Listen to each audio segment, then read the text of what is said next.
Kuža Kan bo letošnji božič preživel pri novi družini. Družina Klajderman iz Ljutomerja izvedela za njegovo zgodbo iz medijev in ga rešila pred uspavanjem. Tisti moment, ko smo mi prišli v stik s tem gospodom, lastnikom, je bil mnenja, da on podpisuje papirje za evtanazijo psička. Zato je bila sreča toliko večja, ko sta Milica in Jože razložila, zakaj sta prišla. Milica se sicer še s solzami v očeh spominja pred mesecem dni preminulega ljubljenčka, a je novega družinskega člana vesela. Zdaj sem imela upanje, da bo čisto isto, kot je bil ta prvi.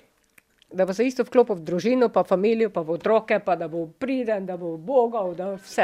In Kan nam hitro pokaže, ne le da je priden, temveč, da se v novem domu tudi dobro počuti. Ne nazadnje je v družbi kar 5 malčkov. Kaj vse počne Kan?